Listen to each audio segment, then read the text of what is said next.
পৃথিবীতে যারা আল্লাহর সাথে নাফরমানি করে, রাসূলের সাথে নাফরমানি করে, আল্লাহর দ্বীনের সাথে যারা বেয়াদবি করে, সারাক্ষণ যারা পাপ গুনাহ দ্বারা সারাক্ষণ যারা ডুবে থাকে, এদের যখন মৃত্যুর সময় চলে আসবে, দুনিয়া থেকে যাওয়ার সময় যখন তাদের চলে আসবে, তখন এরা কিভাবে দুনিয়া থেকে চলে যাবে? আল্লাহর নবী বলেছেন, হাদিসটি ইবনে মাজাহ শরীফে বর্ণিত হয়েছে। আল্লাহর রাসূল বলেছেন, ফাইদা কানার রাজুলুস সুউ قال اخرجي ايتها النفس الخبيثه كانت في الجسد الخبيث।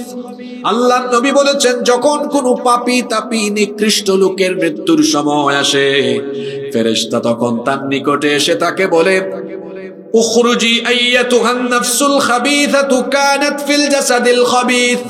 হে অপবিত্র নিকৃষ্ট আত্মা, হে পাপিষ্ঠ আত্মা, যা পাপিষ্ঠ ব্যক্তির দেহের ভেতরে ছিলে, তুমি এবার বের হয়ে আসো। কিভাবে বের হয়ে আসার জন্য? ফেরেশতা বলবে, উখরুজি দামিমাতান ওয়া আবশিরি বিহামিমিন ওয়া গাসসাক। তুমি নিন্দিত হয়ে নিন্দিতভাবে জাহান্নামের উত্তপ্ত ফুটন্ত গরম পানি এবং ক্ষতের ক্ষরণ পুজ, ওয়া আখরা মিন শাকলিহি আজওয়াজ। অনুরূপভাবে আরো অনেক, অনুরূপভাবে এইরকম আরো বহু নিন্দিত, বহু ঘৃণিত দুঃসংবাদ গ্রহণ করে করে তুমি এই নিকৃষ্ট ব্যক্তির দেহ থেকে বের হয়ে আসো। ফামা তাজালু ইউকালু লাহা যালিকা হাত্তা তাখরুজ। এইরকম করে এই লোকটাকে ফেরেশতা ততক্ষণ পর্যন্ত বলবে যতক্ষণ না এই অপবিত্র গুনাহগার লোকটার দেহ থেকে রূহ বের হয়ে আসবে, ততক্ষণ পর্যন্ত ফেরেশতা দুঃসংবাদ দিতেই থাকবে। আবার মুসনাদে আহমদের বর্ণনায় হাদিস এসেছে, আল্লাহর নবী এভাবে বলেছেন, ইন্নাল আবদাল কাফিরা ইযা কানা ফি ইনকিতা'in মিনাদ দুনিয়া ওয়া ইকবালিন মিনাল আখিরাহ। যখন কোন পাপী তাপী গুনাহগারের মৃত্যুর সময় চলে আসে, যখন দুনিয়া ছেড়ে চলে যাওয়ার আর আখিরাতের দিকে যাত্রা করার সময় হয়ে যায়, তখন ওই ব্যক্তির কাছে নাযালা ইলাইহি মিনাস সামাই মালাইকাতুন সুদুল ওয়ুজুহ, খুবই কালো নিকৃষ্ট চেহারার, ভয়ঙ্কর চেহারার কিছু ফেরেশতা ওই ব্যক্তির কাছে চলে আসে। মাহুমুল মুসুহ, তাদের সাথে থাকে জাহান্নামের মোটা কাপড়। ফায়াজলিসুনা মিনহু মাদ্দাল বসর, এরপরে তারা ওই মৃত্যু পথযাত্রী পাপিষ্ঠ লোকটার দৃষ্টি সীমানার সামনে বসে, সুম্মা ইয়াজিউ মালাকুল মাউত, অতঃপর মৃত্যুর ফেরেশতা আগমন করেন, হাত্তা ইয়াজলিসা ইনদা রাসিহি, এরপরে ওই পাপী লোকটার একেবারে মাথার নিকটে বসে মালাকুল মউত বলতে থাকেন, ইয়া আইয়াতুহান নাফসুল খাবিসা, হে নিকৃষ্ট অপবিত্র আত্মা, উখরুজি ইলা সাখাতিম মিনাল্লাহি ওয়া গাদাব, আল্লাহর অসন্তুষ্টি আর গজবের উদ্দেশ্যে বের হয়ে আসো। আল্লাহর নবী বলেছেন, ফাতাফাররাকু ফি জাসাদি ফায়ান্তাজিউহা কামা ইউনতাজিউস সুফুদু মিনাস সুফিল মাবলুল। ভিজাউল থেকে বাঁকা শিককে, লোহার শিককে টেনে বের করলে যতটা না কষ্ট হয়, এই পাপী তাপী গুনাহগার লোকটা মৃত্যুর সময় তার চেয়ে বেশি কষ্ট অনুভব করবে। আহারে, কি করে নামাজ ছেড়ে দেন, কি করে সুদ ঘুষ অন্যায় অনাচার জুলুম এবং পাপের পথে পরিচালিত হন, একটু কি মৃত্যুর কথা মাথায় আসে না? আল্লাহর ভয় কি একটু দিলে জাগে না? এই ব্যক্তিদের মরণের সময় এত কষ্ট হবে। অন্যান্য রিওয়ায়াতে এসেছে, শাদ্দাদ বিন আউস রাদিয়াল্লাহু আনহু বলেছেন, এই ধরনের অপরাধী পাপী তাপীরা যখন দুনিয়া ছেড়ে যাবে কেমন কষ্ট পাবে, এদের মরণের সময় এত যন্ত্রণা, এত কষ্ট হবে। একজন জীবিত ব্যক্তিকে তলোয়ার দিয়ে কেটে কেটে যদি 1000 পিস করা হয়, 1000 টুকরা করা হয়, এই লোকটা যতটা না কষ্ট পাবে, এই পাপী লোকটা মরণের সময় এর চাইতে আরো বেশি কষ্ট পাবে। অন্য রিওয়ায়াতে এসেছে, একটা বড় কড়াইয়ের মধ্যে তেল গরম করে একজন জীবিত মানুষকে যদি ওই উত্তপ্ত পাতিলে কড়াইয়ের মধ্যে দিয়ে দেওয়া হয়, সে যতটা না কষ্ট পাবে, এই ধরনের পাপী তাপী নাফরমান লোকরা মরণের সময় এর চাইতে আরো বেশি কষ্ট পাবে। মালাকুল মউত তার পা থেকে চাপতে চাপতে কষ্ট দিয়ে দিয়ে তার দেহ থেকে রূহটা বের করে আনবে। মালাকুল মউত যখন শরীরের উপরে হাত দিবে, রূহ গিয়ে চামড়ার নিচে লুকাবে। মালাকুল মউত সেখানেও চাপতে থাকবে। ফেরেশতারা এই লোকটাকে মারতে মারতে, কষ্ট দিতে দিতে তারপরে রূহ কবজ করবে। আপনি বলবেন, হুজুর কত মানুষ তো মারা যায়, ফেরেশতার মাইর তো আমরা দেখি না। আপনি দেখবেন কেমনে? কারণ আপনার চোখের সামনে এই আস্তরণ, এই আবরণ যিনি তৈরি করে দিয়েছেন তিনি কে? ফেরেশতারা কেমন করে এদেরকে কষ্ট দেয় শোনেন। কোরআনে কারীমের 8 নম্বর সূরা সূরাতুল আনফালের 50 নম্বর আয়াতে রব্বুল আলামিন এভাবে বলছেন, ওয়ালাউ তারা ইয ইয়াতাওয়াফাল্লাযীনা কাফারুল মালাইকাতু ইয়াদরিবুনা ওয়ুজুহাহুম ওয়া আদবারহুম ওয়া যুকু আযাবাল হারিক। আর তুমি যদি দেখতে এই সকল পাপিষ্ঠ লোকেরা যখন মৃত্যুর সময় আসে, তখন তাদের চেহারা এবং পার্শ্বদেশে তাদের পিঠের মধ্যে আঘাত করে করে ফেরেশতা এদের রূহ কবজ করে।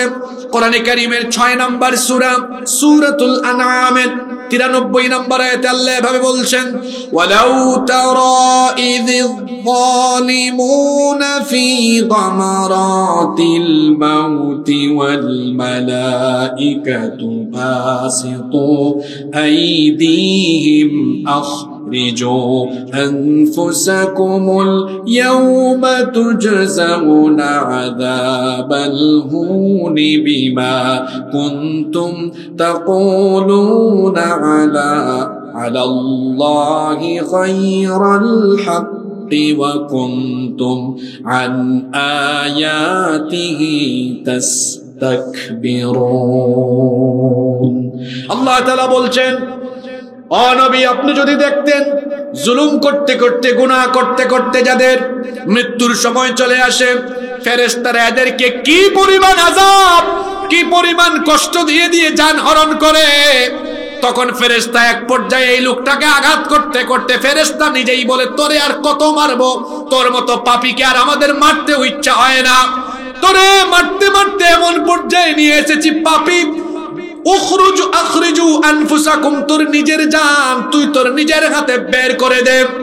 এই লোকটাকে যখন এই রকম কষ্ট দেওয়া হবে, তখন এই পাপী তাপীরা ফেরেশতাদেরকে বলবে।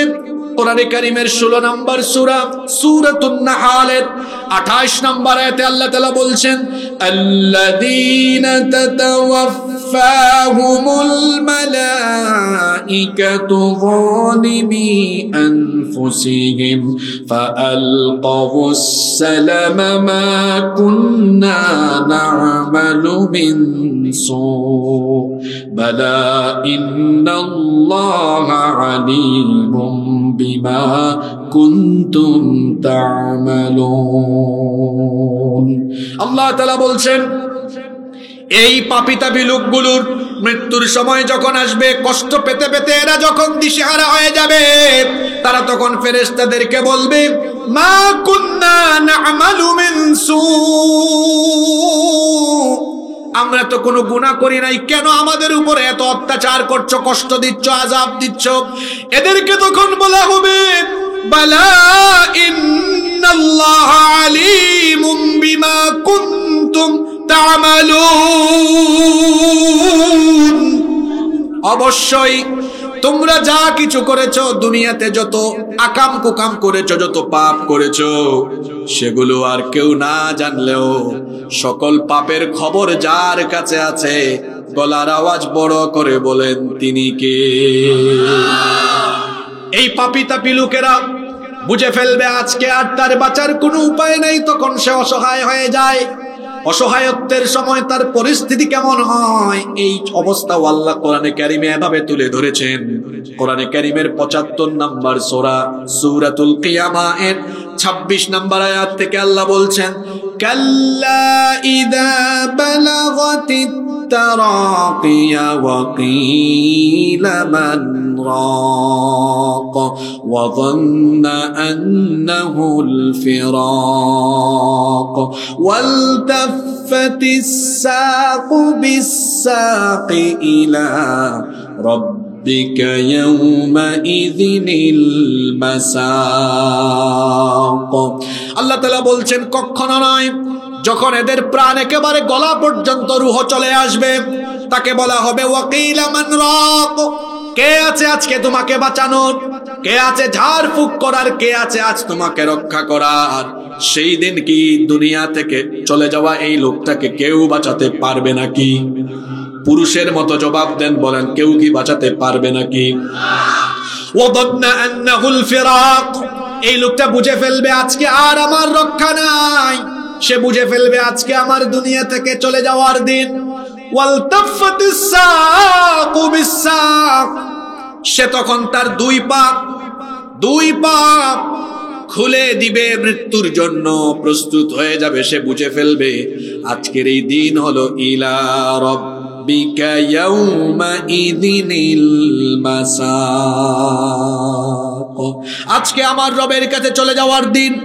এইভাবে করে এই পাপী তাপী লোকটাকে কষ্ট দিয়ে দিয়ে, আযাব দিয়ে দিয়ে, জান কবজ করার পরে চোখের পলক ফেলতে যতটা সময় লাগে তার চাইতে আরো কম সময়ে ফেরেশতারা এবার এই লোকটার সেই নিকৃষ্ট আত্মাকে জাহান্নামের নিকৃষ্ট কাফনের মধ্যে মুড়াবে। আল্লাহর নবী বলেছেন, যখনই তার রূহটাকে জাহান্নামের মোটা কাপড়ে ঢুকিয়ে ফেলা হবে, পেঁচিয়ে ফেলা হবে, ইয়াখরুজু মিনহা কাআনতানি রিহিন জিফাতিন উজিদাত আলা যাহরিল আরদ, দুনিয়ার সবচাইতে নিকৃষ্ট দুর্গন্ধ তার এই দেহ থেকে বের হতে থাকবে। যখনই ফেরেশতারা রওনা করবে, তখন অন্যান্য ফেরেশতারা জিজ্ঞেস করবে কোন নিকৃষ্ট লোকটার দেহ নিয়ে যাচ্ছ? ফেরেশতারা পরিচয় করাই দিবে, হাদা ফুলান ইবনে ফুলান, এই লোকটা হলো অমুক এলাকার অমুকের ছেলে অমুক। এই লোকটা বড় নিকৃষ্ট ছিল, পাপী ছিল, গুনাহগার ছিল, এমন কোনো গুনাহ নাই যে গুনাহ সে করে নাই। এইভাবে করে তার দুর্নাম ফেরেশতারা ছড়াতে থাকবে। যেতে যেতে যেতে যেতে লোকটার দেহ নিয়ে যখন প্রথম আসমানের দরজায় যাওয়া হবে, ফেরেশতারা বলবে আসমানের দরজা খুলে দাও। প্রথম আসমানের ফেরেশতারা বলবেন কখনো নয়, এই পাপীর জন্য আসমানের দরজা খোলা হবে না। এর জন্য আজকে আল্লাহর আসমানের দরজা খোলার কোনো অনুমতি নাই।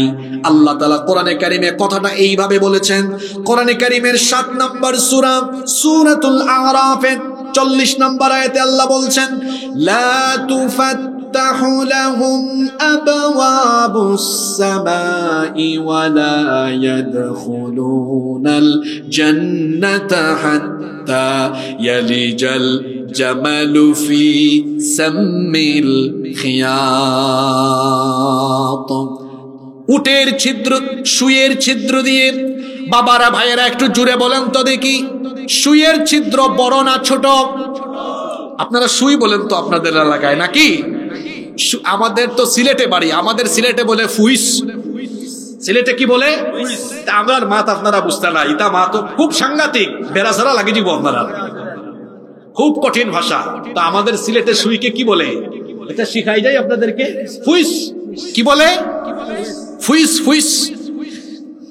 আল্লাহ বলেছেন, লা তুফাত্তাহু লাহু আবওয়াবুস সামাই ওয়া লা ইয়াদখুলুনাল জান্নাতা হাত্তা ইয়ালিজাল জামালু ফি সাম্মিল খিয়াত। সুইয়ের ছিদ্র দিয়ে উট প্রবেশ করা সহজ নাকি? সুইয়ের ছিদ্র দিয়ে তো এত বড় উট প্রবেশ করতে পারবে না। আল্লাহ তাআলা বলছেন, সুইয়ের ছিদ্র দিয়ে উট প্রবেশ করা যেমন অসম্ভব, এই পাপী তাপীদের জন্য তাদের মরণের পরে তাদের জন্য আসমানের দরজা খোলাও তাদের জন্য অসম্ভব, এবং কি জান্নাতে ঢোকাও তাদের জন্য অসম্ভব।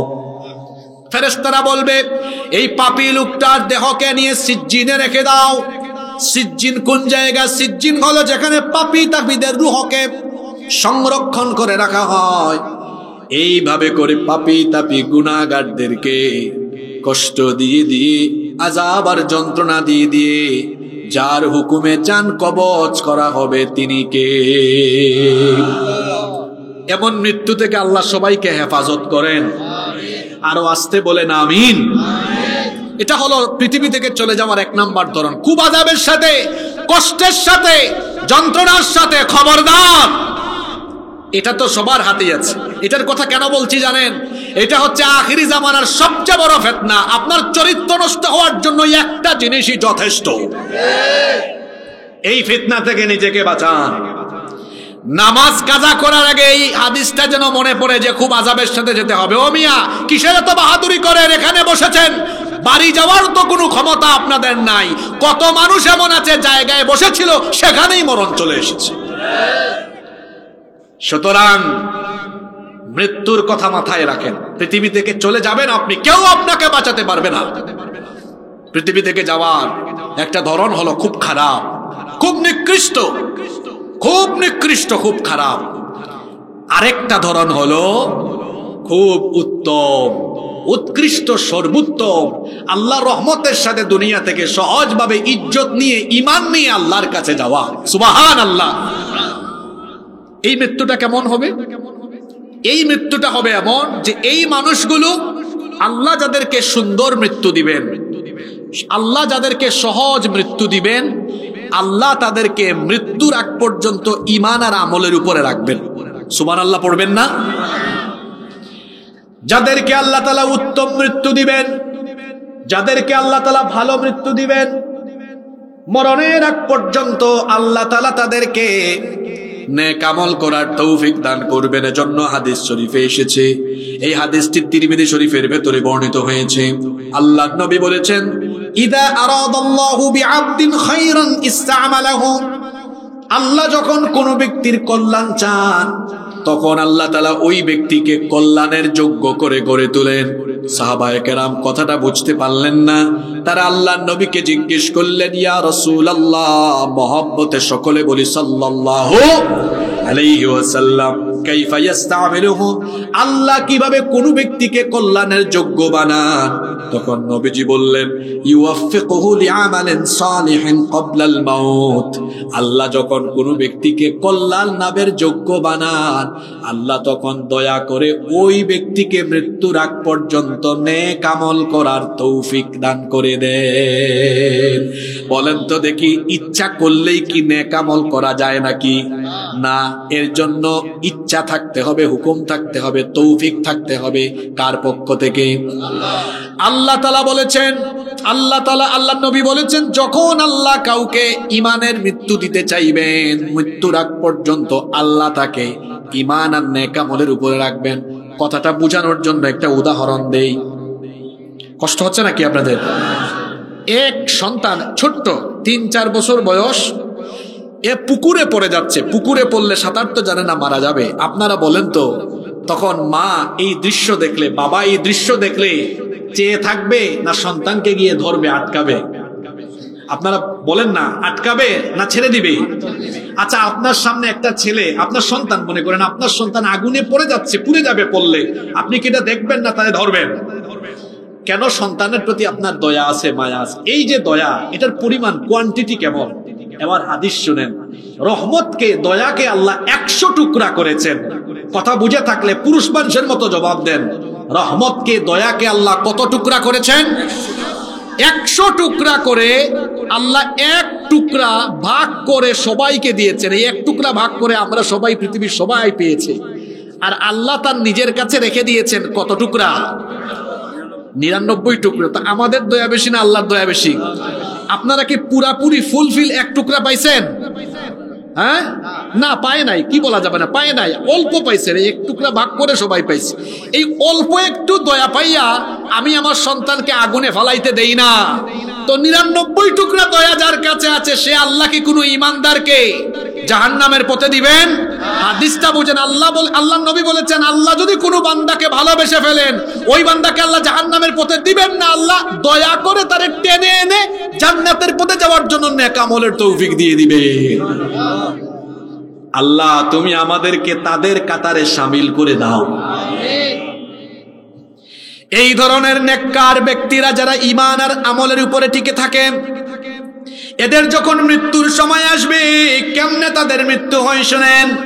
মুসনাদে আহমদের মধ্যে হাদিস এসেছে, আল্লাহর নবী বলেছেন, ইন্নাল আবদাল মুমিনা ইযা কানা ফি ইনকিতা'in মিনাদ দুনিয়া ওয়া ইকবালিন মিনাল আখিরাহ এই সকল ইমানদারদের মৃত্যুর সময় যখন আসে, দুনিয়া থেকে চলে যাওয়ার সময়, আখিরাতে গমনের সময় যখন চলে আসে, নাযালা ইলাইহি মিনাস সামাই মালাইকাতুম বীদুল বুজুহ, তখন তার সামনে জান্নাতের সুন্দর সুন্দর চেহারা বিশিষ্ট ফেরেশতারা আগমন করে। আর এই ফেরেশতাদের চেহারার সৌন্দর্য কেমন আল্লাহর নবী বলেছেন, কাআন্না ওয়ুজুহাহুমুশ শামস, তাদের চেহারা এত আলোকিত, এত সৌন্দর্যমণ্ডিত যে তাদের সামনে যদি আকাশের সূর্য থাকে, তাদের চেহারার সৌন্দর্যে সূর্যের আলো ম্লান হয়ে যাবে।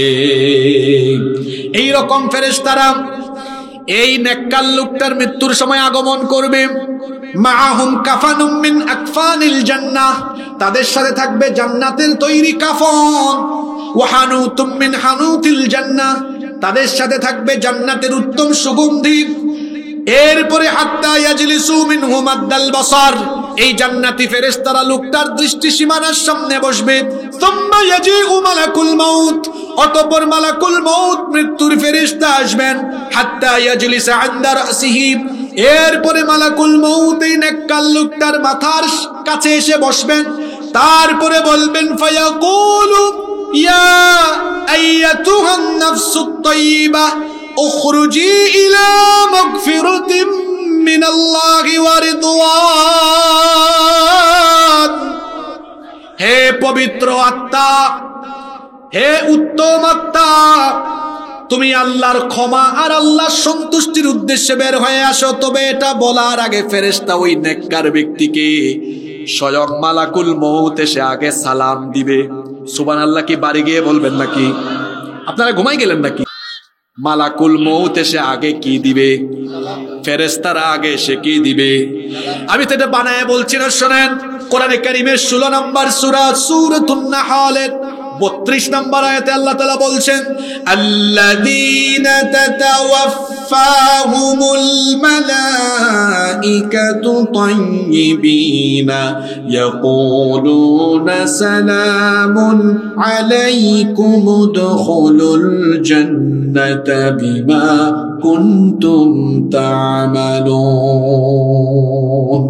আল্লাহ তাআলা বলছেন, এই ভালো মানুষ তাইয়্যিবিন, এই পবিত্র মানুষদের মৃত্যুর সময় যখন আসবে, ইয়াকুলুনা ফেরেশতারা বলবে, সালামুন আলাইকুম, তোমাদের উপরে সালাম, উদখুলুল জান্নাতা বিমা কুনতুম তা'মালুন, আল্লাহর জান্নাতে ঢোকার জন্য প্রস্তুত হও। ফেরেশতারা সালাম দিবে, শুধু সালাম নয়, ফেরেশতারা তাদেরকে সালাম দিয়ে জান্নাতের সুসংবাদও দিবে। আর তার জান, তার রূহকে কেমনে ফেরেশতা কবজ করবে শুনেন। আল্লাহর নবী বলেছেন, ফাতাখরুজু তাসিলু কামা তাসিলুল কাতরাতু মিন ফিসসিকা, কলসি থেকে পানি ঢাললে পানি যেমন খুব সহজে বের হয়ে যায়, এই ভালো মানুষ, এই নেককার দিনদার মানুষগুলোর শরীর থেকে রূহটা এমনি করে সহজ করে বের হয়ে যাবে। সুবহানাল্লাহ। আর ফেরেশতা এই লোকটার সামনে জান্নাতের নয়ন অভিরাম সৌন্দর্য তুলে ধরে তারপরে জান্নাতের সুসংবাদ দিতে থাকবে।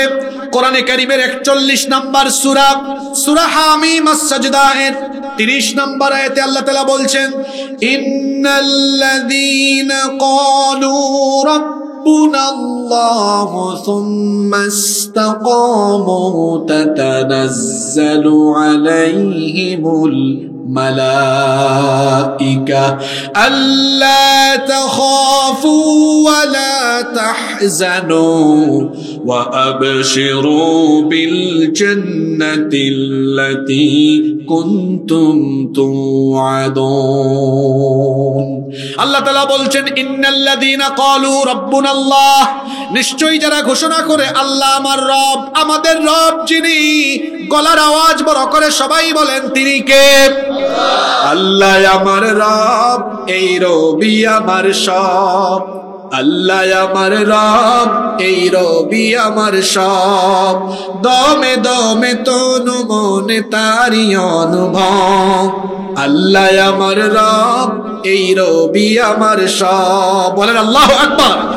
আল্লাহ তাআলা বলছেন, ইন্নাল্লাযীনা ক্বালু রাব্বুনাল্লাহ, নিশ্চয়ই যারা বলে আল্লাহ আমাদের রব, সুম্মা ইসতাকামু, এরপরে যারা অতঃপর আল্লাহর দ্বীনের উপরে অটল অবিচল থাকে, তাতানাজ্জালু আলাইহিমুল মালাইকা, এদের মরণের সময় ফেরেশতা নাজিল হয়ে বলতে থাকে, আল্লাহ তাখাফু ওয়া লা তাহজানু ওয়া আবশিরু বিল জান্নাতিল্লাতী কুনতুম তুআদুন।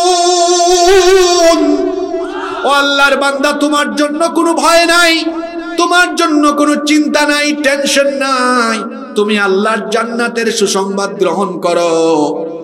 একটা শিশু বাচ্চা কান্না করলে তার মা এসে তাকে বুকে নিলে সে যখন দুধ পান করতে করতে সে যখন আরাম করে সে যেমন ঘুমায় যায়, নেককার মানুষরা মৃত্যুর সময় ফেরেশতা এসে যখন তাদের চোখের সামনে আল্লাহর জান্নাতের দৃশ্য তুলে ধরবে আর জান্নাতের সুসংবাদ দিবে, এই নেককার মানুষরা তখন জান্নাতের দৃশ্য দেখতে দেখতে আরাম করে চিরতরে ঘুমায়া যাবে। আল্লাহ তাদের কাতারে আমাদেরকে শামিল করে দিও। আরো আস্তে বলেন আমিন।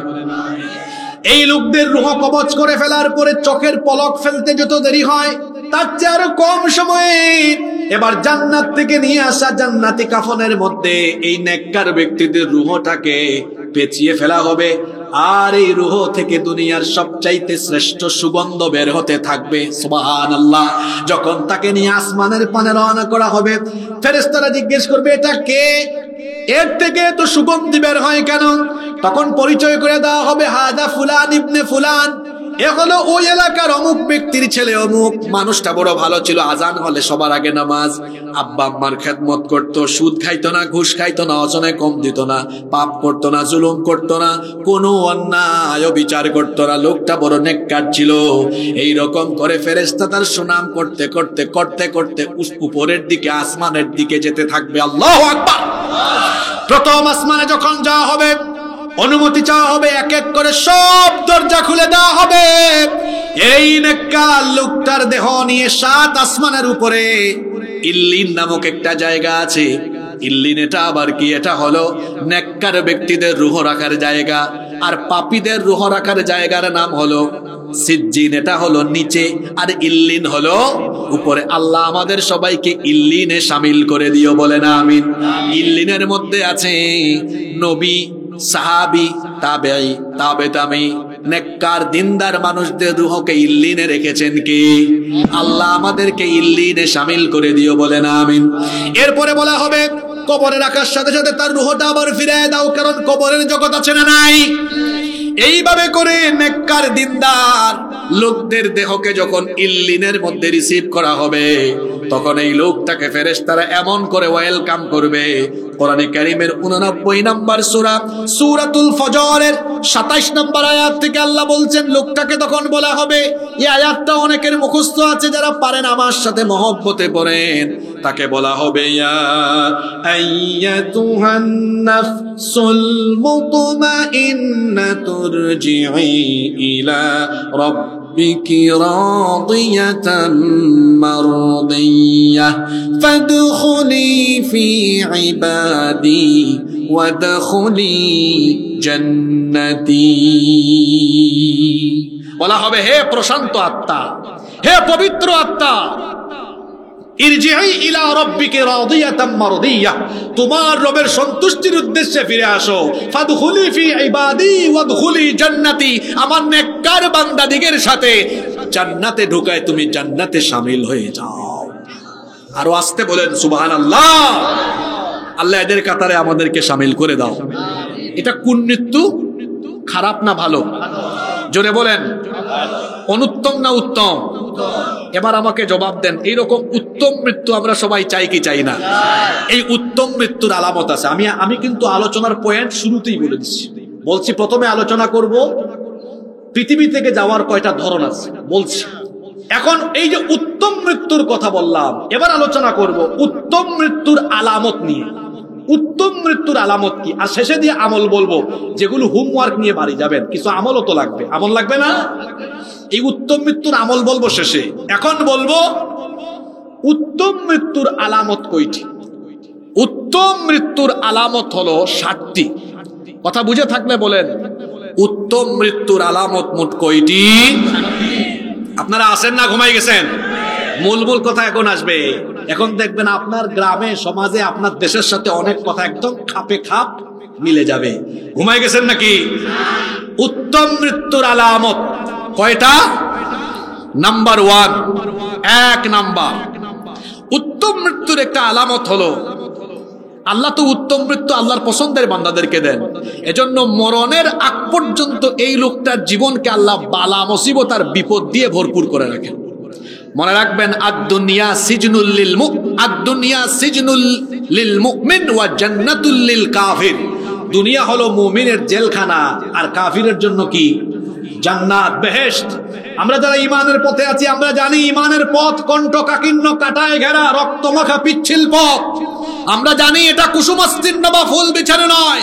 ঈমানের পথে চললে বাধা বিপত্তি, জুলুম, নির্যাতন, জেল, জুলুম, আয়নাঘর, ফাঁসি, মৃত্যুর পথে হাঁটতে হবে। এটা জেনে শুনেও আমরা এই পথে জন্য হাঁটি। এটা জান্নাতীদের পথ, এটা রাসূলের পথ, এটা শহীদদের পথ। এজন্য এই পথে যত বাধা বিপত্তি আসে আমরা ভয় পাই না, কারণ আমরা ঈমান এনেছি, শাহাদাতের তামান্না রেখেছি। এই জন্য কোন জালেমের সামনে আমরা মাথা নোয়াতে জানি না।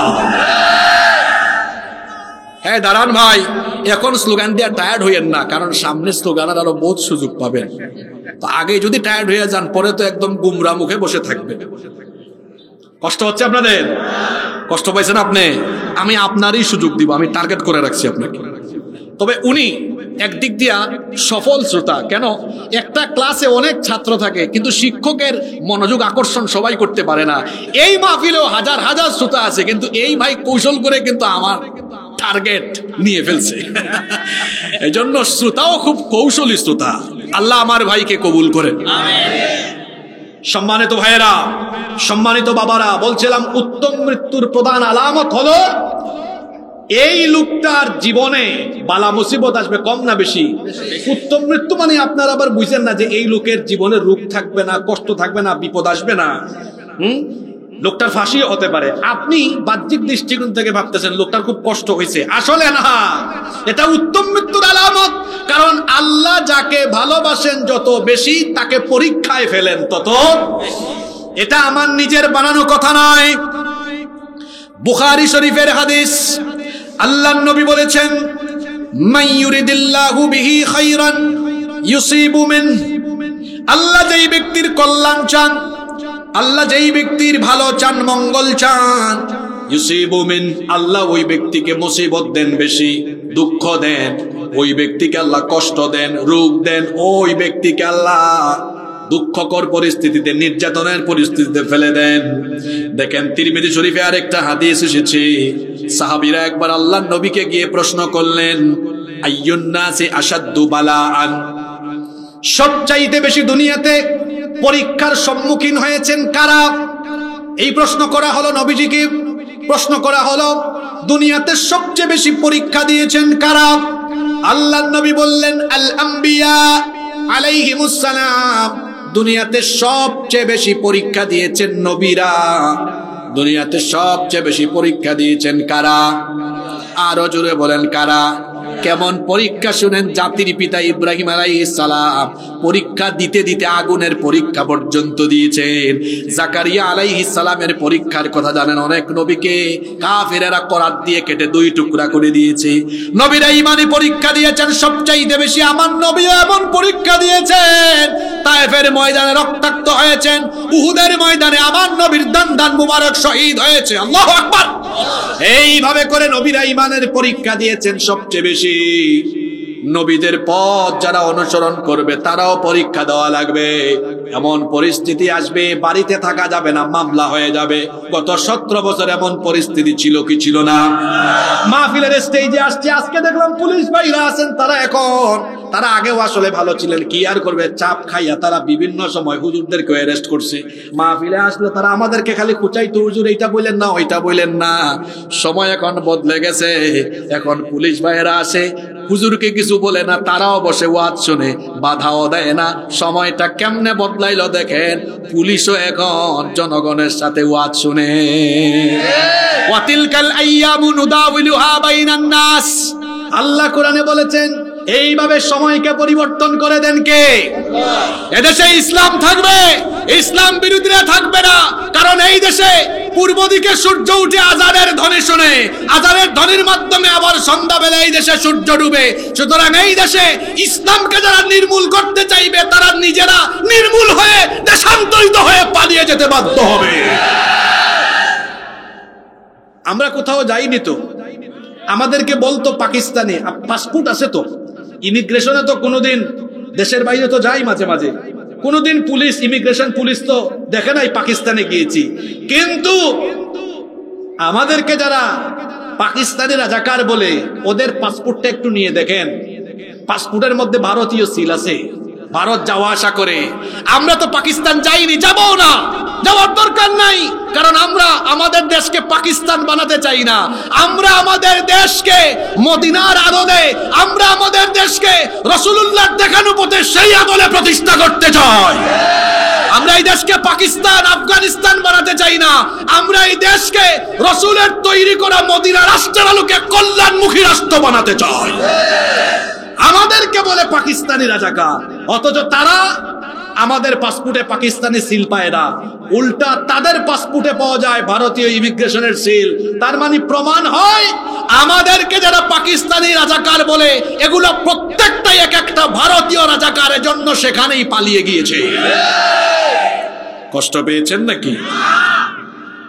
উত্তম মৃত্যুর আলামত হলো নির্যাতন আসতে পারে, কষ্ট আসতে পারে, বিপদ আসতে পারে। যদি আবারও এ ধরনের বিপদ, মুসিবত, নির্যাতন আসে, আমরা কি ভীত হয়ে যাব? আরো জোরে বলেন, ভীত হয়ে যাব? আমরা কেন ভীত হব? আমরা কাউকে ভয় পাই না, আমরা মাত্র একজনকে ভয় পাই। তিনি কে? আমরা যখন এই 1-1.5 বছর আগের কথা বলতেছি আর কি, বিরূপ পরিস্থিতি তো আমরা যখন কথা বলেছি, পুলিশের ভাইরা মাঝে মাঝে বলতো, হুজুর আপনারা কি ভয় পান না? আমরা তখন তাদেরকে বলতাম, যদি সম্ভব হয় বুকটা ছিঁড়ে তারপরে দেখেন এই কলিজায় একজনের ভয় ছাড়া আর কারো ভয় আমাদের অন্তরে নয়। আমরা কাকে ভয় পাই? আল্লাহকে যারা ভয় পায় তারা কাউকেই ভয়। আল্লাহ এমন দিল আমাদের দান করে দাও। নবীকে প্রশ্ন করা হলো, কি সবচেয়ে বেশি পরীক্ষা দিয়েছেন কারা? নবী বললেন, কারা?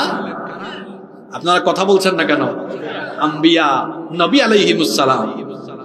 এরপরে আল্লাহর নবী বলছেন, সুম্মাল আমসালু ফাল আমসাল, এরপরে মর্যাদার দিক থেকে তাদের পরবর্তীগণ, তারপরে তার পরবর্তীগণ। আল্লাহর নবী বলে দিলেন, ফায়ুবতালার রাজুলু আলা হাসাবি দীনি, যার দিনদারিতা যত বেশি তার ইমানি পরীক্ষার মাত্রাও তত বেশি।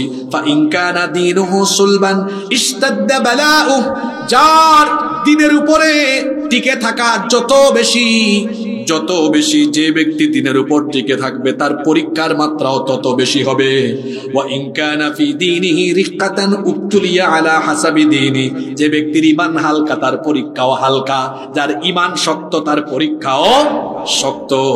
আল্লাহর নবী বলেছেন, যার যার ঈমান অনুযায়ী তারে পরীক্ষা করবেন কে? এখন আপনি বলবেন, হুজুর লোকটারে যদি আল্লাহ ভালো মৃত্যুই দিতে চান, তাহলে লোকটাকে আল্লাহ এত পরীক্ষা করেন কেন? রোগবালাই দেন কেন? এত কঠিন পরিস্থিতিতে ফেলেন কেন? দুঃখ দেন কেন? নির্যাতনের পরিস্থিতি থেকে আল্লাহ তাকে হেফাজত করেন না কেন? কেন আল্লাহ তাকে এত কষ্ট দেন? এর কারণ হলো অন্য হাদিস, এটা বুখারী এবং মুসলিমে এসেছে।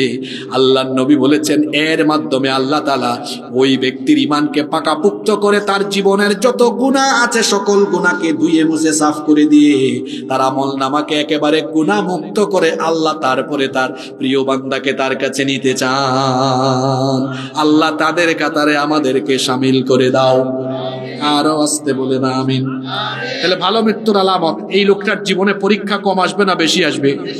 2 নম্বর আলামত, ভালো মৃত্যুর 2 নম্বর আলামত হলো মৃত্যুর সময় এই যে কপাল আছে, ললাট, এই কপাল মৃদু ঘামাবে, হালকা ঘামাবে। আল্লাহর নবীও যখন দুনিয়া থেকে চলে যাচ্ছিলেন তার কপাল ঘামাচ্ছিল। মা আয়েশা রাদিয়াল্লাহু আনহাকে বলেছেন, আয়েশা গো, একটা পানির পাত্রে পানি আনো। আল্লাহর নবী সেই পানির পাত্রে হাত ভিজিয়ে তারপরে তার কপালটা তিনি বারবার মুছতেছিলেন। অনেক সাহাবারাও এরকম দুনিয়া থেকে বিদায় হয়েছেন, কপাল ঘামতেছিল। নেককার লোকদের কপাল মৃত্যুর সময় ঘামে, এটা ভালো মৃত্যুর একটা আলামত। এজন্য বিখ্যাত হাদিসের 3টা গ্রন্থ তিরমিজি, নাসাই, মুসনাদে আহমদের মধ্যে হাদিস এসেছে।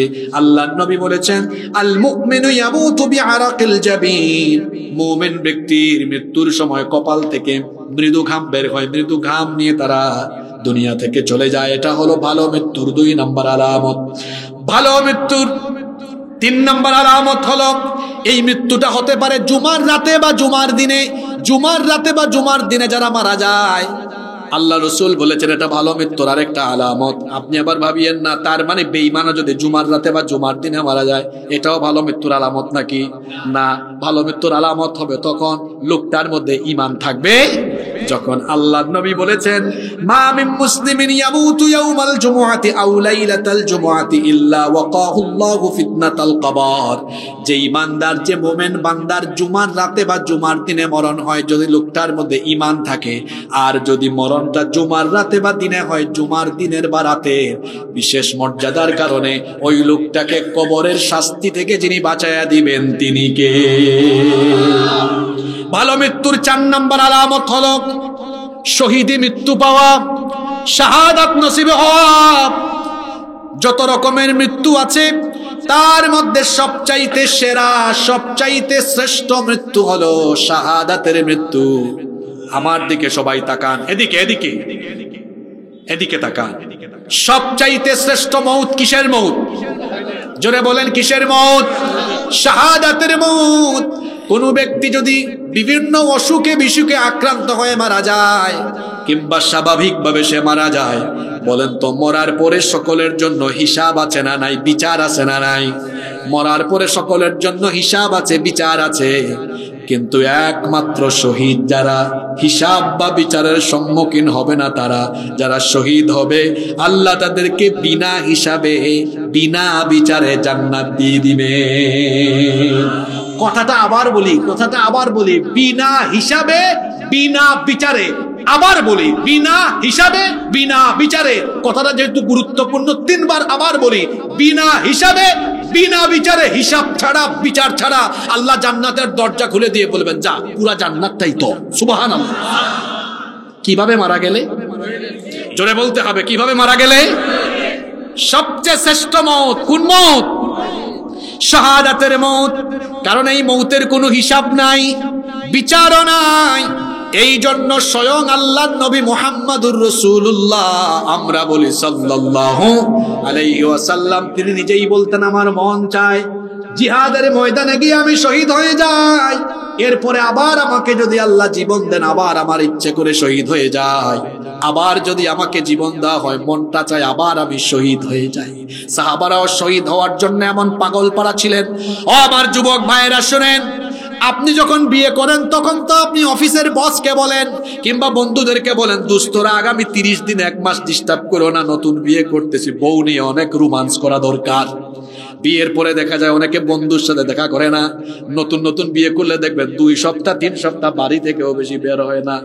কি বলেন, কথা বাস্তব না অবাস্তব? নতুন নতুন বিয়ে করলে দেখবেন প্রথমে কয়েক সপ্তাহ কয়েক মাস খালি বউয়ের আঁচলের নিচে থাকে, বের হয় না। আর সাহাবীদের ঈমান কেমন ছিল আমার ভাইয়েরা শুনেন, শাহাদাতের মওতের জন্য তারা এত পাগল ছিলেন, এত পাগল ছিলেন, এত পাগল ছিলেন। 1 জন 2 জন নয়, এরকম কয়েকজন সাহাবী আছেন যারা বিয়ে করে সুন্দরী বউ, তার সাথে বাসর ঘরে মিলিত হন নাই, জিহাদের ময়দানে শাহাদাতের ডাক পেয়েছেন, নতুন বউকে রেখে আল্লাহর দ্বীনের জন্য শহীদ হয়ে জান্নাতের পাখি হয়ে গিয়েছে। আপনারা তো হানজালা রাদিয়াল্লাহু আনহুর কাহিনী জানেন।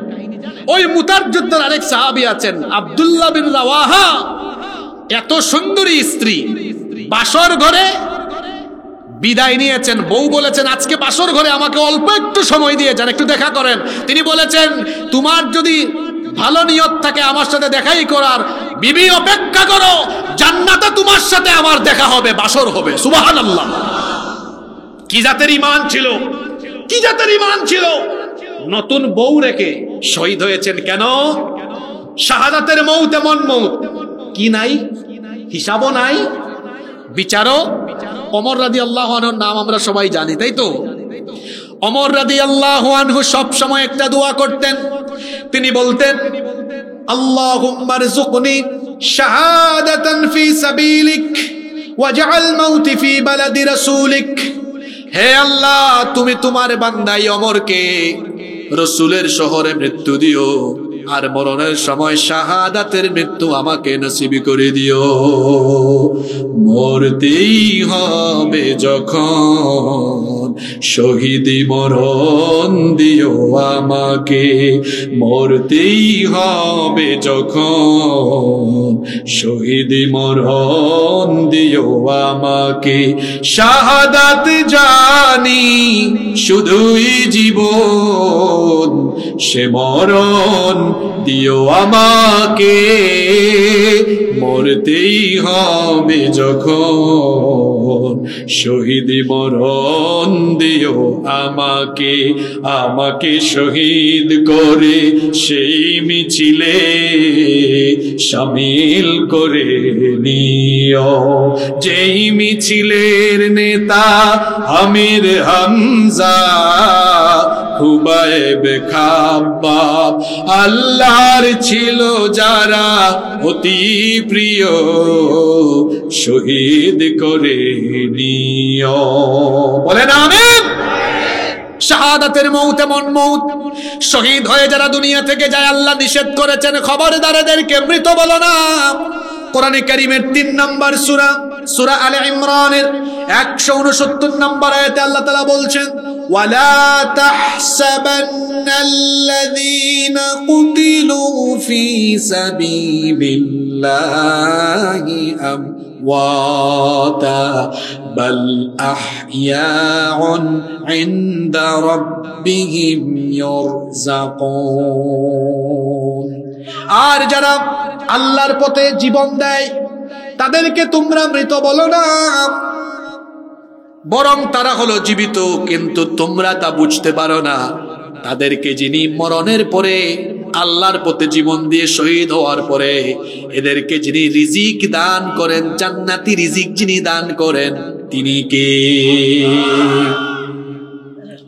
শাহাদাতের তামান্না এই জন্য রাখবেন। কেন শাহাদাতের তামান্না রাখবেন শোনেন।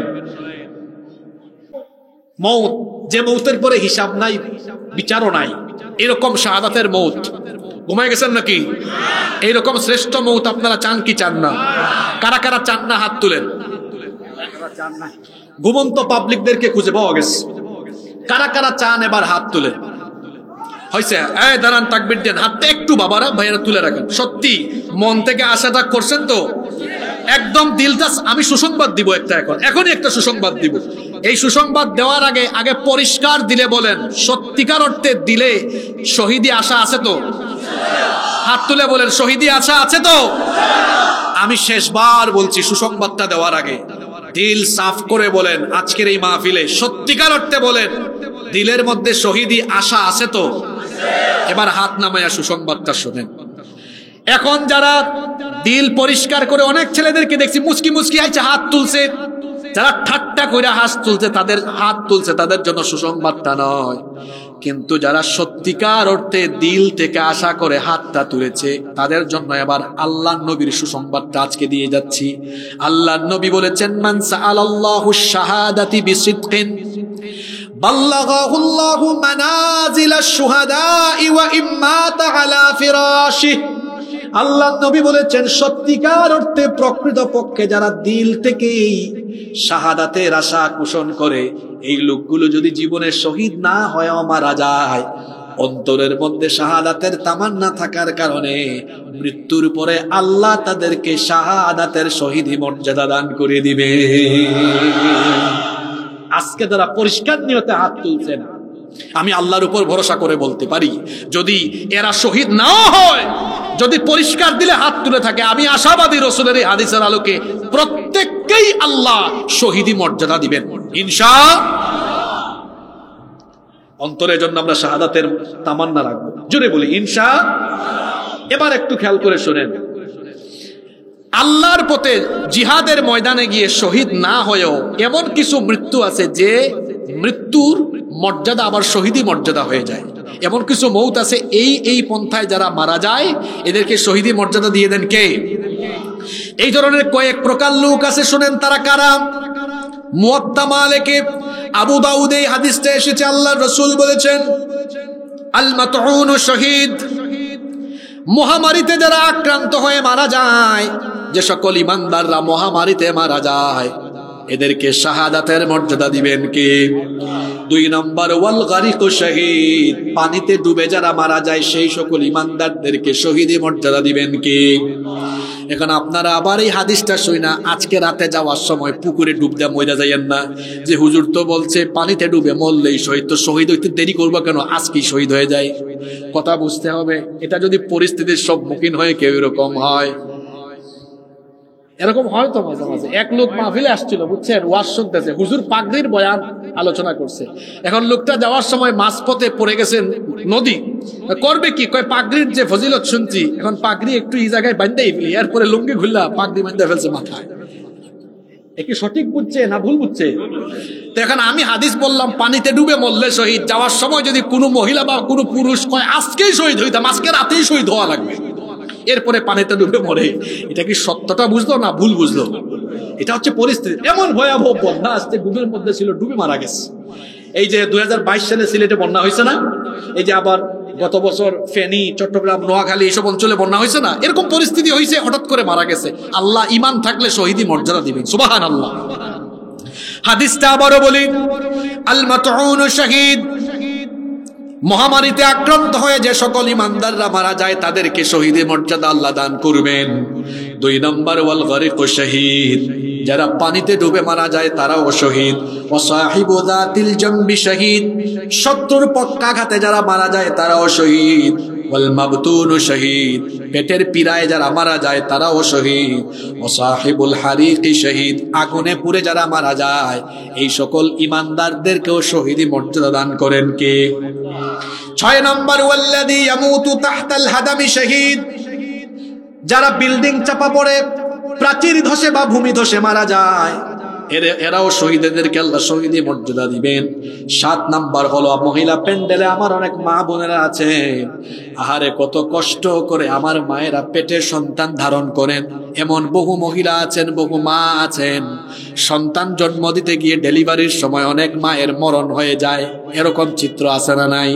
আল্লাহর নবী বলেছেন ওয়াল মারআতু তামুতু বিজুমইন শহীদ, সন্তান প্রসব করতে দিয়ে যদি কোনো ঈমানদার নারী মারা যায় ওই নারীকেও যিনি শহীদি মর্যাদা দান করে দিবেন তিনি কে? এরকম শহীদের আরো অনেক ধরন আছে, অর্থাৎ এরা জিহাদের শহীদ না হলেও এদেরকে এই সকল মৃত্যুতে ঈমান থাকলে পরে শহীদি মর্যাদা দিয়ে দিবেন কে? আপনাদের মনে হয় খুব কষ্ট হইতেছে, তাই না? আবার শোনেন, ইসলামী রাষ্ট্রে কেউ যদি সীমান্ত পাহারা দেয় কিংবা কেউ যদি দিন কায়েমের আন্দোলনে প্রয়োজনে যদি তার পাহারার দায়িত্ব আসে, পাহারা যদি দেয়, মুসলিম শরীফের হাদিস আল্লাহর নবী বলেছেন রিবাতু ইয়াউমিন ওয়া লাইলাতিন খায়রুম মিন সিয়ামি শাহরিন ওয়া কিয়ামিহি, আল্লাহর রাস্তায় আল্লাহর দ্বীনের জন্য 1 রাত বা 1 দিন পাহারা দেওয়া 1 মাস রোজা এবং 1 মাস তাহাজ্জুদ রাখার চাইতেও আরো উত্তম। সুবহানাল্লাহ। ওয়া ইম্মা তাজরা আলাইহি আমালুহু আল্লাযী কানা ইয়ামালুহু ওয়া উজরিয়া আলাইহি রিজকুহু ওয়া আমিনাল ফাত্তান।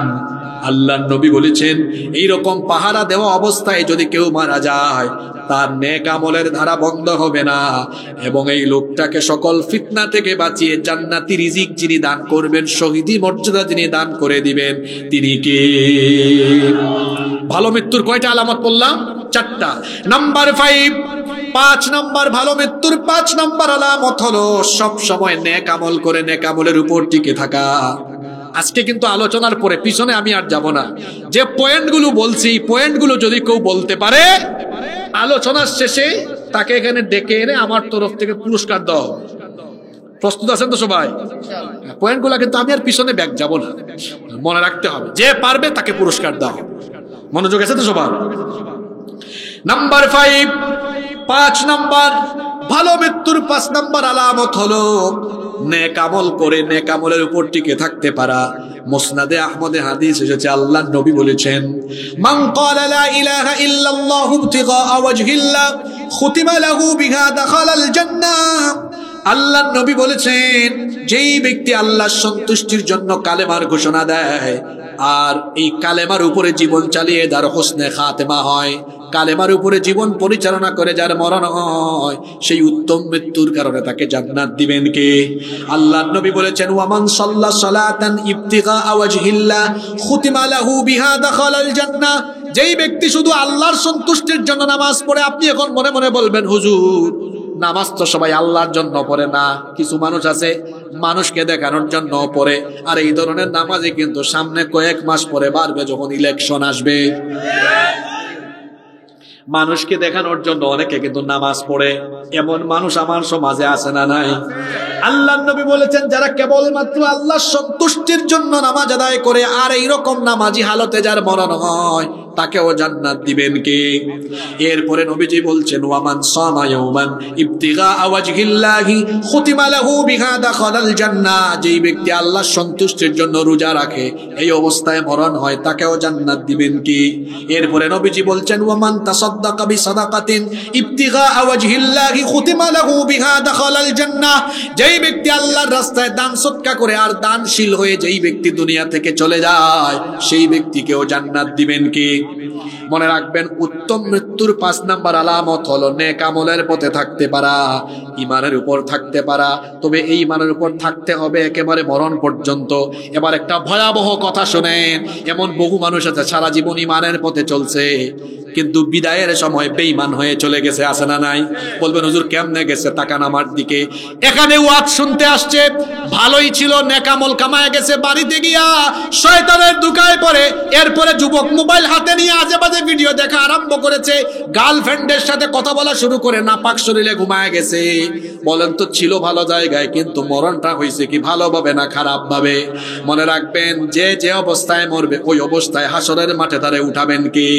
ও আমার যুবক ভাইরা, কেমনে মোবাইলের ফিতনায় করে গুনাহ করে গান শুনে শুনে গার্লফ্রেন্ডের সাথে কথা বলে বলে কি করে পর্নোগ্রাফিতে আসক্ত হয়ে নাপাক শরীরে ঘুমান? আল্লাহর ভয় কি অন্তরে নাই?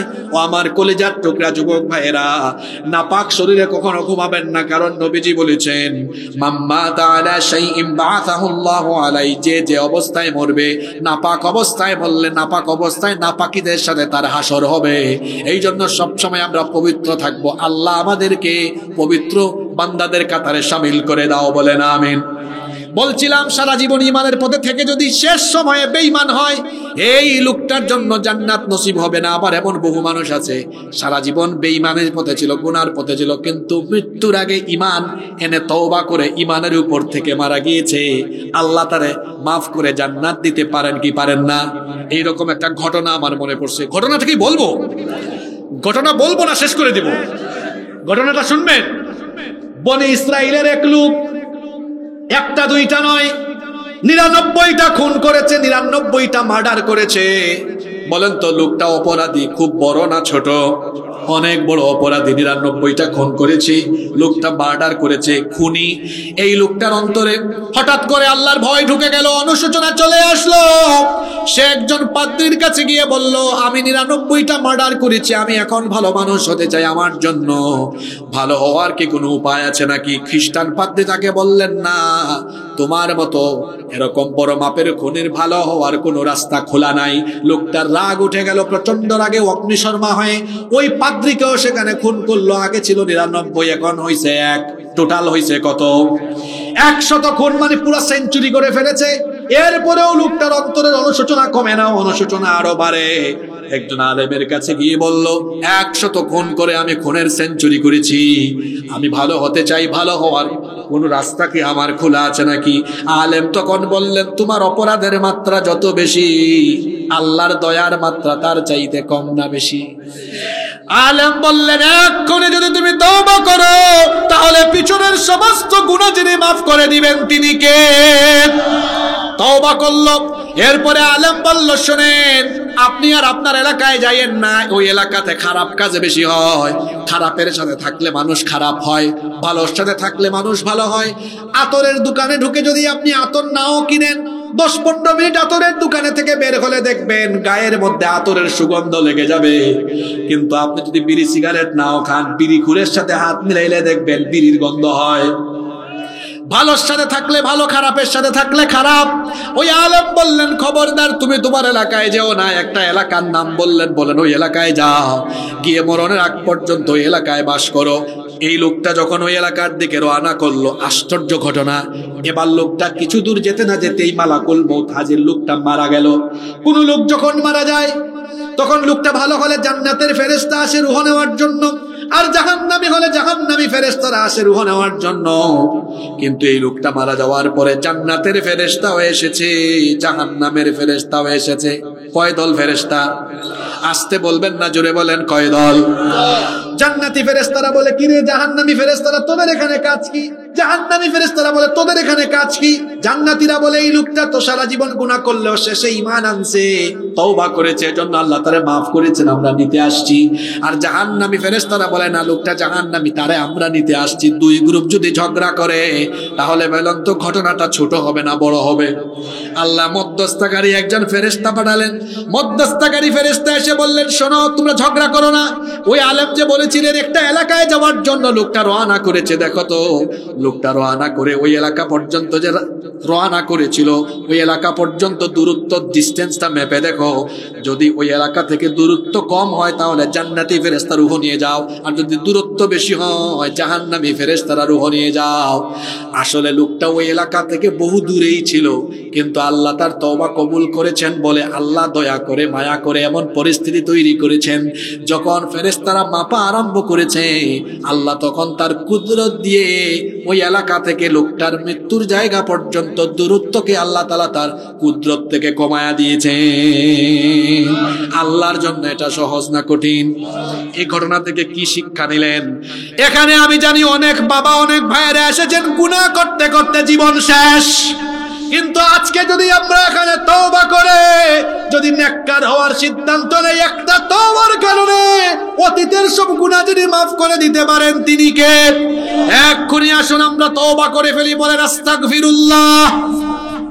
এই আওয়াজে হয়? বলেন আস্তাগফিরুল্লাহ। মা বোনরাও মনে মনে বলেন আস্তাগফিরুল্লাহ। আপনাদেরকে মনে মনে পড়তে বলি না, আপনারা কি আমার মা বোন নাকি? আপনারা তো আমার বাবা আর ভাই। আপনারা বলেন জুড়ে, মা বোনরা বলেন মনে মনে, বলেন আস্তাগফিরুল্লাহ, ইন্নাল্লাহা গফুরুর রহিম। সবাই বলেন আস্তাগফিরুল্লাহ আল্লাযী লা ইলাহা ইল্লা হুয়াল হাইয়ুল কাইয়্যুম ওয়া আতুবু ইলাইহি। আল্লাহ আমাদেরকে মাফ করে দাও, বলেন আমিন। ভালো মৃত্যুর 6 নম্বর আলামত হলো হজের সফরে মৃত্যু হওয়া। এটা শুই না আবার কোন সময় হজে গেলে ইচ্ছা করে মরে যাইয়েন না। এটা পরিস্থিতি যদি এমন হয়, হজে বা উমরায় গিয়েছে মারা গিয়েছে, এমন যদি হয়ে যায়, আল্লাহর নবী বলেছেন, শুনেন, আমাদের এলাকায় মানুষ মারা গেলে আমরা কাফনের কাপড়টা কি করি? মুখ পেঁচায়া দেই, মুখ পেঁচায়া দেই, তারপরে তারে দাফন করি একরকম। কিন্তু দেখেন হাজী সাহেবদেরকে দাফন করে আর এক রকম। যারা হজে গিয়েছেন এরকম দৃশ্য আপনারা দেখেন, আমরাও দেখেছি। আল্লাহর নবী বলেছেন, এটা বুখারী এবং মুসলিম শরীফের হাদিস। রাইসুল মুফাসসিরিন আব্দুল্লাহ ইবনে আব্বাস রাদিয়াল্লাহু আনহুমা হাদিসটি বর্ণনা করেছেন। তিনি বলেছেন, ক্বালা বাইনামা রাজুলুন ওয়াকিফুন বিআরাফা, আমরা আরাফার মাঠে ছিলাম, এক লোক ইদ ওয়াকা আন রাহিলাতিহি ফাওয়াকাসাতহু, এক লোক তার বাহন থেকে পড়ে, তারপরে ঘাড় মটকে মারা গেল। এই লোকটা যখন আরাফার ময়দানে মারা গেল, আরাফার ময়দানে যারা হাজির থাকে এরা হাজী সাহেব, একজন হাজী সাহেব মারা গেল। আল্লাহর নবী তখন বললেন, আল্লাহ, এখানে তোমার অনেক বান্দা বান্দিরা আছে হজ করতে পারে নাই, যারা যেতে পারে নাই সকলকে তোমার ঘরের মেহমান বানায় দিও, বলেন আমিন। আল্লাহর নবী তখন বললেন, আগসিলুহু বিমাইন ওয়া সিদরিন ওয়া কাফফিনুহু ফি থাওবাইন। খেয়াল করে শুনুন, আল্লাহর নবী বললেন, বড়ই পাতার গরম পানি দিয়ে তাকে গোসল দাও, আর তার জন্য আলাদা কাফনের কাপড় কিনিও না। বলেন তো হজ বা উমরার জন্য ইহরামের কাপড় কয় টুকরা? কয় টুকরা? এক টুকরা নিচে আর এক টুকরা উপরে। নবীজি বললেন, এই হাজী সাহেবের জন্য কোনো কাফনের কাপড় কিনিও না, তার শরীরে যে ইহরামের কাপড় ছিল এটাই হবে তার কাফনের জন্য। সুবহানাল্লাহ। শুধু তাই নয়, আল্লাহর নবী বললেন, ওয়ালা তুহান্নিতুহু ওয়ালা তুখাম্মিরু রাসাহু, আর এই লোকটার গায়ে কোনো সুগন্ধিও মাখায়ও না। আমরা তো স্বাভাবিকভাবে মারা গেলে আতর, গোলাপ জল, অনেক কিছু দেই। নবীজি বলেছেন, এই হাজী সাহেবকে কোনো সুগন্ধি দিও না, এমনকি তার মাথাকেও পেঁচাইও না, ঢেকে দিও না। আপনাদের এলাকায় কেউ মারা গেলে মাথা ঢাকা হয় কি ঢাকা হয় না? নবীজি বললেন, হজরত অবস্থায় মারা যাওয়া ব্যক্তির মাথা ঢেকে দিও না, মাথা খোলা থাকবে। কারণ হলো ফাইন্নাহু ইউবাসু ইয়াউমাল কিয়ামাতি মুলাব্বিয়া, কারণ হলো এই লোকটা হাসরের মাঠে তালবিয়া অর্থাৎ লাব্বাইক আল্লাহুম্মা লাব্বাইক বলতে বলতে বলতে বলতে হাসরের মাঠে হাজির হবে। সুবহানাল্লাহ কি বাড়ি গিয়ে বলবেন নাকি? ফাঁকে দিয়ে এমন একটা হাদিস শুনছেন যে হজে মারা গেলে দাফন কাফনের পদ্ধতিও জেনে ফেলছেন, তাই না? মুখ ঢাকা যায় না, আলাদা কাফনের কাপড় তার জন্য লাগে না, ওই ইহরামের কাপড়ের টুকরা দিয়ে তাকে দাফন দিতে হবে। বলেছেন মুহাম্মদ, আমরা বলি সাল্লাল্লাহু। 7 নাম্বার, ভালো মৃত্যুর 7 এবং শেষ আলামত হলো মৌতের সময় কালিমা নসিব হতে পারা। আল্লাহর নবী বলেছেন, মান ক্বালা আখিরি কালামিহি লা ইলাহা ইল্লাল্লাহ দাখালাল জান্নাহ, যার শেষ কালিমা হবে লা ইলাহা ইল্লাল্লাহ, এই কালেমা যার মুখ থেকে সর্বশেষ বের হবে ঈমানের উপর থাকলে তাকে জান্নাত দিবেন কি? আল্লাহ এমন মৃত্যু আমাদেরকে নসিব করে দিও, বলেন আমিন। কথায় আছে, শেষ ভালো যার সব ভালো। তো ওয়াজ শুনছেন, এবার আমল শুনবেন। রাজি আছেন তো? বেশি না, আর 10 মিনিট মনোযোগ থাকবে আমাদের, নাকি থাকবে না? প্রথমে আলোচনা করছি কি দুনিয়া থেকে যাওয়ার 2 রকম, তারপরে আলোচনা করলাম কি ভালো মৃত্যুর আলামত। এবার বলেন আপনারা ভালো মৃত্যু চান কি চান না? এবার শেষে আমরা সংক্ষেপে 7-8 মিনিটে আলোচনা করব ভালো মৃত্যুর জন্য কি আমল লাগে। ভালো মৃত্যু কি এমনি এমনি পাওয়া যায়? ভালো মৃত্যুর জন্য আমল করতে হবে। ভালো মৃত্যুর 6টা আমল বলে যাচ্ছে। কয়টা আমল? জোরে বলেন, কয়টা? ভালো মৃত্যুর 6টা আমল। 1 নাম্বার, নামাজ এবং যত ধরনের নেক আমল আছে কোন নেক আমল ছেড়ে না দেওয়া। মনে রাখবেন, একজন মুমিনের জন্য ঈমান আনার পরে সবচেয়ে বড় দায়িত্ব এবং কর্তব্য হলো, সবচেয়ে বড় আমলের নাম হলো কি? জোরে বলেন কি? ওয়াজ শোনা ফরজ না নফল? ঘুমায় গেছেন নাকি? এই যে ওয়াজ শুনতেছেন, ওয়াজ শোনা কি? ওয়াজ শোনা হলো নফল, আর নামাজ আদায় করা কি? রাগ করেন না, অনুরোধ করলাম, কেউ রাগ করবেন না। আমরা কিন্তু নফলে আগায়া আছি, ফরজে পিছায়া আছি। এর বাস্তব উদাহরণ এখানেই আছে। এখানে আল্লাহর বহু কুতুব আছে, ফরজ এশার নামাজ পড়ে নাই, কিন্তু নফল ওয়াজ শোনার জন্য রাত 12টা পর্যন্ত বসে আছে। কেমন ভদ্র মানুষ, ঠিক বলে আবার স্বীকৃতিও দিয়েছে। হাসবেন না, যত ভুল হয়েছে আজকে চলেন তওবা করি। রাসূল বলেছেন, যার মধ্যে নামাজ নাই তার মধ্যে কি নাই? আরো জোরে বলেন, কি নাই? ও বাবারা, ভাইয়েরা, যে ঈমান আপনাকে নামাজে দাঁড় করাতে পারে না, এ দুর্বল ঈমান আপনাকে জান্নাতের ধারে কাছেও নিতে পারবে। খবরদার, নামাজ ছাড়বেন না, নামাজ ছাড়বেন না, নামাজ ছাড়বেন না। নামাজ হলো এমন এক আমল, কিয়ামতের ময়দানে সর্বপ্রথম যে আমল সম্পর্কে আল্লাহ আপনাকে জিজ্ঞেস করবেন, সেই আমলের নাম কি? আস্তে বলবেন না, জোরে বলেন, সেই আমলের নাম কি? ভালো মৃত্যুর 1 নাম্বার আমল হলো, ভালো মৃত্যু পাওয়ার 1 নাম্বার আমল হলো জীবনে 1 ওয়াক্ত নামাজও কাজা না করা। এই ওয়াজ শোনার পরে আজকে থেকে কারা কারা নামাজ ছাড়বো হাত তুলেন। মাশাআল্লাহ, খুব মনোযোগ আছে। আর নামাজ ছাড়বো না, এই ওয়াদা কি করা যায়? যুবক ভাইয়েরা, এই সময়ই তো নামাজের সময়। এই সময় যে যুবকরা নামাজি হবে, আল্লাহ বলবেন, কোথায় কোথায় ওই যুবকরা, কোথায় যারা যৌবনে আমাকে সাজদা দিয়েছে, আসো আমার আরশে আজিমের ছায়ার নিচে আজকে বসে থাকো। সুবহানাল্লাহ। আর নামাজ ছাড়বো না, কারা কারা রাজি আছেন? আল্লাহর একটু দেখান তো হাত তুলে। আল্লাহ সবাই দাঁড়ান ভাই, এখানে স্লোগান না, আল্লাহ তৌফিক দেন, বলেন আমিন। হাত নামান। ভালো মৃত্যুর 1 নাম্বার আমল নামাজ সহ কোন নেক আমল ছেড়ে না দেওয়া। ভালো মৃত্যুর 2 নাম্বার আমল হলো সব সময়, পারলে সব সময় ওযু করা অবস্থায় থাকবেন, ওযুটা রাখবেন। ওযু হলো এমন এক নেক আমল, আল্লাহর নবী বলেছেন, যদি কোনো ব্যক্তি অজুরত অবস্থায় মালাকুল মউত তার দেহকে নেওয়ার জন্য আসেন, অজুরত অবস্থায় যারা দুনিয়া থেকে মারা যাবে, মৃত্যু সহজ হয়ে যাবে, আর মরার পরে আল্লাহ তাকে শহীদি মর্যাদা দান করে দিবেন। এই জন্য রাসূলের অনেক সাহাবীরা আছেন সব সময় ওযু করে থাকতেন। নবীজি মেরাজ থেকে আসলেন, এসে বেলাল রাদিয়াল্লাহু আনহুকে বললেন, বেলাল রে, তুমি এমন কোন আমল করো, মেরাজের রাতে জান্নাতে আমি তোমার পায়ের আওয়াজ শুনেছি। কেমন পাবলিক একটু সুবহানাল্লাহ কইতে পারেন? কোথায় আওয়াজ শুনেছে? কোথায় কোথায়? ও বেলাল, তুমি কি এমন করো জান্নাতে তোমার পায়ের আওয়াজ শুনলাম? তিনি বললেন, ওগো আল্লাহর নবী, বাড়তি কোনো আমল তো আমার নাই, সবই আপনি জানেন, তবে একটা গুরুত্বপূর্ণ আমল আমার আছে, কখনো আমি আমলটা ছাড়ি না। নবীজি বললেন, সেটা কি? বেলাল রাদিয়াল্লাহু আনহু বললেন, আমার ওযু চলে গেলে সাথে সাথে আমি ওযু বানাই, আর ওযু করার পরে ওযুর গুরুত্বের জন্য 2 রাকাত নামাজ আদায় করি। নবীজি বললেন, বেলাল রে শোনো, কোনোদিনই আমল ছাড়বা না, কারণ এই আমলের কারণে আল্লাহ তোমার মর্যাদা বাড়িয়ে দিয়েছেন। উত্তম মৃত্যু পাওয়ার 2 নাম্বার আমল হলো ওযুরত অবস্থায় থাকা। ওযু মনে রাখবেন, ওযুর মাধ্যমে চেহারার সৌন্দর্য বাড়ে। অনেক মানুষ আছে ফেয়ার অ্যান্ড লাভলি মাখে, অনেক যুবকেরা আছে ফেস ওয়াশ লাগায়। যে ভাই এটা করতেছো, ভালো করে বলতেছি, তুমি ভালো মানুষ, এটা কইরো না, ওদিক থেকে একটা বাচ্চা করিও না, ওকে ধমকায়েন না কেউ, ঠিক হয়ে যাবে, এই যে আর দিবে না। অনেক মা বোনরা আছে মেকআপ লাগায়, আশকারা মাস্কারা আটা ময়দা, আরে বাপরে বাপ। যুবকরাও ফেসবুকে ছবি দেখে পাগল হয়ে যায়। ছবি দেখে পাগল হয় না, কারণ ফেসবুকের প্রোফাইল একরকম, বাস্তবে আরেক রকম। তো ঠিক তো কইছো, আবার তো ফেসবুকে গিয়া মেসেঞ্জারে ঠিকই গুতাগুতি করো। চেহারা সুন্দর করার জন্য পার্লারে যেতে হবে না, চেহারা সুন্দর করার জন্য মেকআপ মারতে হবে না। 5 ওয়াক্তের নামাজ ঠিক করেন, কারণ নামাজের আগে ওযু লাগে কি লাগে না? ওযুর মাধ্যমে চেহারার সৌন্দর্য বেড়ে যায়।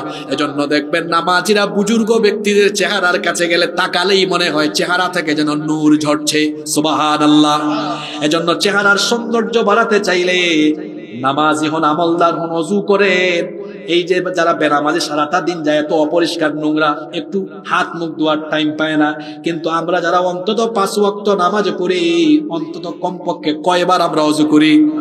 আর ওযুর মধ্যে এত ফজিলত, নবীজি বলেছেন ওযুর মাধ্যমে গুনাহ ঝরে পড়ে। যাদের চেহারায় গুনাহ যত বেশি, এদের চেহারা খারাপ তত বেশি। এজন্য দেখবেন এরকম বহু মানুষ আছে, এসি বাড়িতে থাকে, এসি গাড়িতে থাকে, ভালো ভালো খাবার খায়, তারপরেও চেহারাটা দেখতে চুলের মতো লাগে।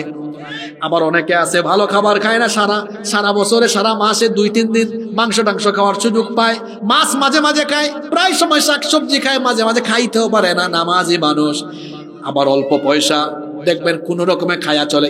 ইমাম সাহেবের দিকে তাকান, দেখেন অল্প পয়সা বেতন পায়, তাও দেখেন চেহারা সুন্দর। চেহারাটা সুন্দর থাকবে না কেন? কারণ আলগা পয়সা দুর্নীতি করা টাকা তো খায় না। যারা গুনাহ করে চেহারার মধ্যে গুনাহের চিহ্ন ফুটে উঠে। এজন্য দেখবেন যতই এসি বাড়িতে এসি গাড়িতে থাকুক না কেন, এ জনগণের সামনে আসতে চেহারার দিকে তাকানো যায় না, কারণ চেহারার মধ্যে গুনাহের দাগ আছে বলে তারা দেখতে চোরার ডাকাতের মতো লাগে।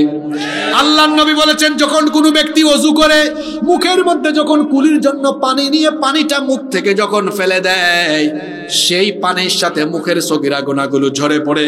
যখন মুখমণ্ডল ধৌত করে পানি বেয়ে বেয়ে পড়ে মুখের সগীরা গুনাহ ঝরে পড়ে। যখন 2 হাত বা পা ধৌত করে ওযুর পানির সাথে হাত পায়ের সগীরা গুনাহ ঝরে পড়ে। আল্লাহ আমাদেরকে এই সকল বান্দাদের কাতারে শামিল করো, বলেন আমিন। 3 নাম্বার, তার গায়ে কে কোনো কাদা থাকে নাকি? অথচ থাকে কোথায়? কাদায়। উঠালে পরে কাদা দেখা যায় না। উদাহরণটা কেন দিলাম? আপনিও হবেন 5 মাসের মতো, কারণ আপনার ডানে ফিতনা কম না বেশি? কথা বলেন না কেন? এটা তো ফিতনার জামানা, ডানেও ফিতনা, বামেও ফিতনা, সামনে ফিতনা, পিছনে ফিতনা। যেইভাবে করে সারাক্ষণ কাদার ভিতরে থাকলেও 22 মাস বের হলে পরে তার গায়ে কাদা থাকে না, আমি আপনিও গুনাহপূর্ণ সমাজে আল্লাহকে ভয় করে এমন ভাবে জীবনযাপন করব যে আমার চারপাশে গুনার পরিবেশ থাকলেও আমি গুনাহ করব না, পরিষ্কার থাকব। আল্লাহ তৌফিক দেন, বলেন আমিন। ভালো মৃত্যু পাওয়ার 4 নাম্বার আমল হলো সব সময় অন্তরে শাহাদাতের তামান্না রাখা। শাহাদাতের তামান্না রাখলে শহীদি মর্যাদা দিবেন কে? ভালো মৃত্যুর 5 নাম্বার আমল হলো সব সময় আল্লাহর দরবারে দোয়া করা। এই যে আপনারা নামাজ আদায় করেন, নামাজের শেষে সালাম ফেরানোর আগে কি বলেন আপনারা? আল্লাহুম্মা ইন্নী যালামতু নাফসি যুলমান কাসীরা ওয়া লা ইয়াগফিরুদ যুনুবা ইল্লা আনত ফাগফির লি মাগফিরাতাম মিন ইনদিকা ওয়ারহামনি ইন্নাকা আনতাল গফুরুর রহিম। এরপরে সালাম ফেরান। নবীজি বলেছেন সালাম ফেরায়ও না, এখানে আরেকটা দোয়া করো। একটা দোয়া নবীজি শিখিয়েছেন, চারটা জিনিসের জন্য আল্লাহর কাছে চাইতে বলেছেন। সেই দোয়াটা হলো আল্লাহুম্মা ইন্নী আউযু বিকা মিন আযাবিল কবর ওয়া মিন আযাবি জাহান্নাম ওয়া মিন ফিতনাতিল মাহইয়া ওয়াল মামাত ওয়া মিন ফিতনাতিল মাসীহিদ দাজ্জাল।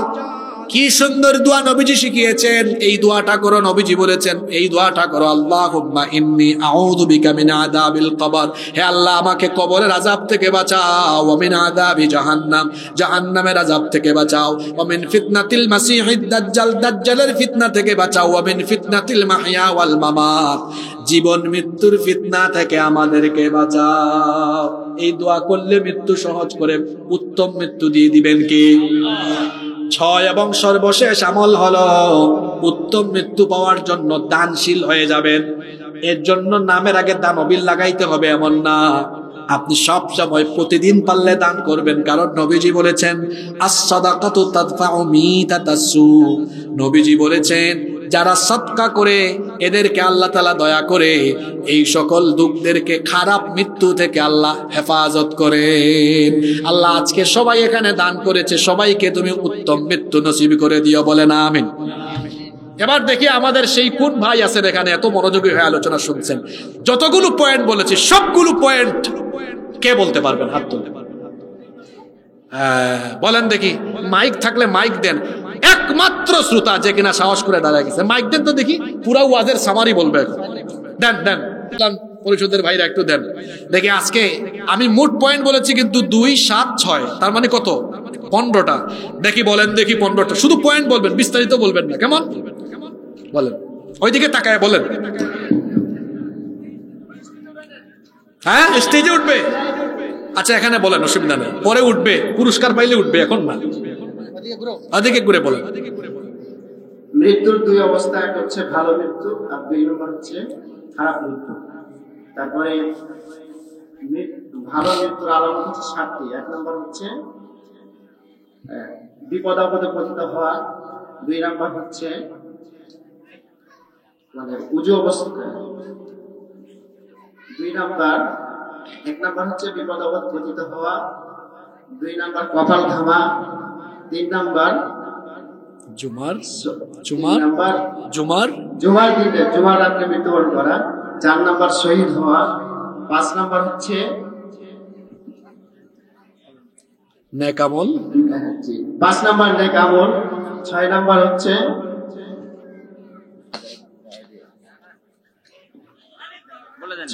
হজের সফরে মৃত্যুবরণ করা। আপনি পারবে, হ্যাঁ বসান সবাই। 7 নম্বর হচ্ছে কালিমা নসিব হওয়া। মাশাআল্লাহ মাশাআল্লাহ বলেন। দেখছেন কেমন শ্রোতা? এবার বলেন ভালো মৃত্যুর 6টা আমল। ভালো মৃত্যুর 6টা আমল হচ্ছে 1 নম্বর হচ্ছে নামাজ ও ভালো আমল করা, 2 নম্বর হচ্ছে ওযু অবস্থায় থাকা, 3 নম্বর হচ্ছে যে 3 নম্বর শহীদ হওয়ার তামান্না রাখা, 4 নম্বর হচ্ছে যে আল্লাহর ভয়, 5 নম্বর হচ্ছে আল্লাহর কাছে দোয়া করা, 6 নম্বর হচ্ছে 6